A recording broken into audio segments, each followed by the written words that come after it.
Donald Trump and his team just spent a week at Davos delivering a very specific message. Globalism is a failure. Europe is irrelevant. We're not fighting your wars. The post-war order is dead, and the real America is back. Howard Lutnick, Scott Bessent, and Trump himself were relentless in ripping globalism to pieces. But while the media obsessed over their rhetoric, Secretary of War Pete Hegseth quietly released the 2026 National Defense Strategy on January 23rd, and that document is the real hammer blow. For 80 years, American foreign policy was written by the British. From the Cold War to NATO to the endless wars after 1989, this was all designed to keep nations locked in permanent conflict so the imperial elite could maintain control. America was the enforcer, we were their dumb giant. The new NDS throws that out the window. Here's the key paragraph. We will defend the homeland and ensure that our interests in the Western Hemisphere are protected. We will deter China in the Indo-Pacific through strength, not confrontation. We will increase burden sharing with allies and partners around the world, and we will rebuild the U.S. defense industrial base as part of the president's once-in-a-century revival of American industry.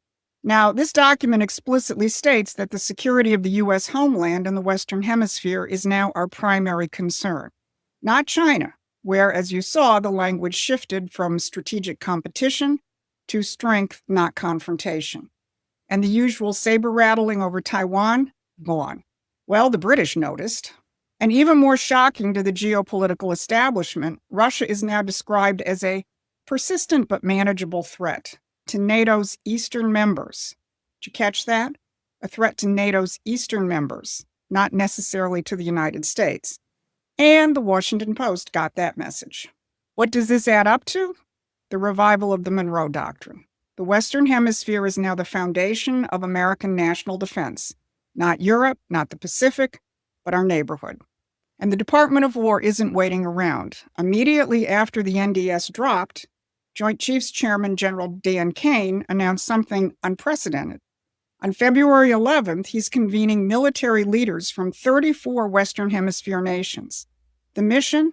Take down Dope Incorporated, the narco-terrorist networks that have been a favorite weapon of the British Empire since the Opium Wars.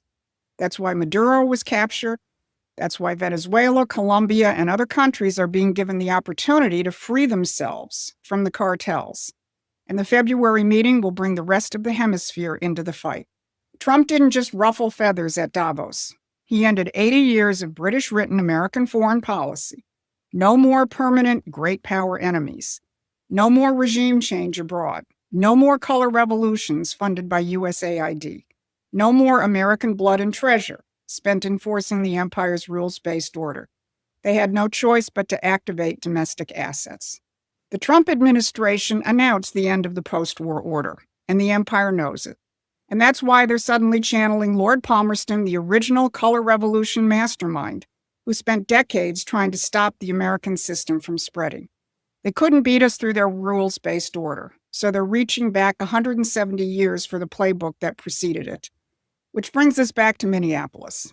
This isn't spontaneous outrage over immigration enforcement. This is a Palmerston operation, professional color revolution tactics imported from Britain 40 years ago, nurtured by globalist money, and now deployed against a sitting U.S. president. The same people who ran regime change in Ukraine and Syria are running operations in Minnesota. Rachel Sayre told you so herself. But the new NDS shows we know their game. And this time we're not playing by their rules. The British establishment wants you to think America is the new empire. In fact, Chatham House is even hosting a seminar called The New Threat of Imperial America. Think about that. The headquarters of the British imperial establishment is accusing America of being imperial for refusing to fight their wars.